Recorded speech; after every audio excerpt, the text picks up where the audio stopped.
ایک بندہ فوت ہوتا ہے اور اس کے ذمہ قرضہ بھی ہے اور کچھ مال اسے ترکے میں چھوڑا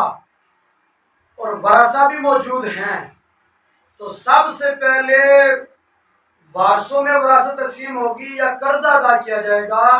تو امام نسائی رحمۃ اللہ علیہ نے اس حوالے سے باب قائم کیا، اس میں حضرت جابر بن عبداللہ رضی اللہ تعالی عنہما کی حدیث کو مختلف الفاظ کے ساتھ لائے، اس سے یہ ثابت کیا کہ جب بندہ فوت ہو، اس کے ذمہ قرضہ ہو، تو ترکے میں سے سب سے پہلے قرضہ ادا کریں گے، قرضے کی ادائیگی کے بعد اگر مال بچتا ہے تو وارثوں میں تقسیم ہوگا۔ اس حوالے سے حضرت جابر بن عبداللہ رضی اللہ تعالی عنہما کی روایت نقل کی کہ حضرت جابر رضی اللہ عنہ فرماتے ہیں کہ میرے والد حضرت عبداللہ رضی اللہ عنہ غزوہ احد کے اندر شہید ہوئے اور 6 بیٹیاں وارث چھوڑی اور 2 باغ تھے آپ کے، اور یہودیوں کا کچھ قرضہ آپ کے ذمہ تھا اور قرضہ زیادہ تھا، اور 2 باغوں سے نکلنے والی کھجوریں مقدار کے لحاظ سے کم تھی، تو حضور نبی کریم علیہ السلام کی بارگاہ میں حاضر ہوئے، عرض کی آقا میرے والد عبداللہ غزوہ احد کے اندر شہید ہوئے اور انہوں نے بہت سارا قرضہ چھوڑا، اور جو مال بطور ترکہ چھوڑا وہ سارا مال قرضے میں منہا ہو جاتا ہے، قرضہ اس سے بھی زیادہ ہے، تو آپ نظر کرم فرمائیں، میرے پاس تشریف لائیں تاکہ قرض خواہ آپ کو دیکھ کر میرے ساتھ کوئی نرمی کا معاملہ کریں، میرے ساتھ نرمی کا برتاؤ کریں۔ تو نبی کریم علیہ السلام نے ارشاد فرمایا کہ تم گھر جا کر کسی کھلے میدان کے اندر کھجوریں اتار کر ہر قسم کی کھجور کو علیحدہ علیحدہ ڈھیر لگانا ہے،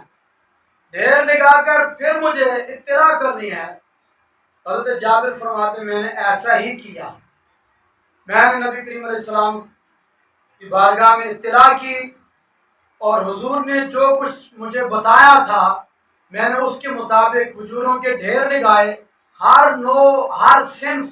کا ڈھیر علیحدہ علیحدہ لگایا۔ تو نبی پاک علیہ السلام تشریف لائے،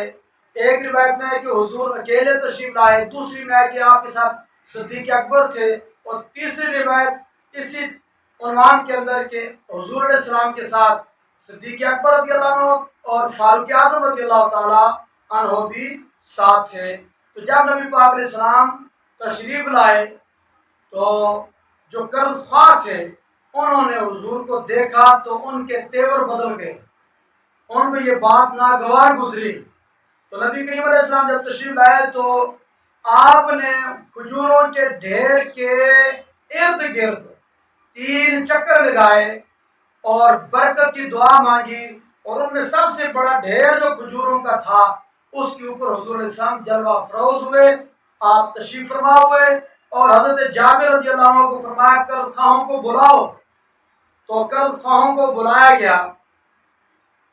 تو آپ نے فرمایا کہ یہ کھجوریں جو ہیں ان کی پیمائش کر کے ہر قرض خواہ کا قرضہ ادا کرتے جاؤ۔ تو حضرت جابر رضی اللہ عنہ ہر قرض خواہ کو کھجوریں دیتے گئے، حتیٰ کہ سارے قرض خواہ قرضہ وصول کر کے فارغ ہوئے اور حضرت عبداللہ رضی اللہ تعالیٰ عنہ کا قرضہ مکمل ادا ہو چکا۔ حضرت جابر فرماتے ہیں کہ میں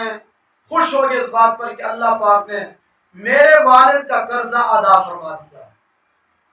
اور فرماتے ہیں کہ جتنے کھجوریں قرض خواہوں نے لی ہیں تو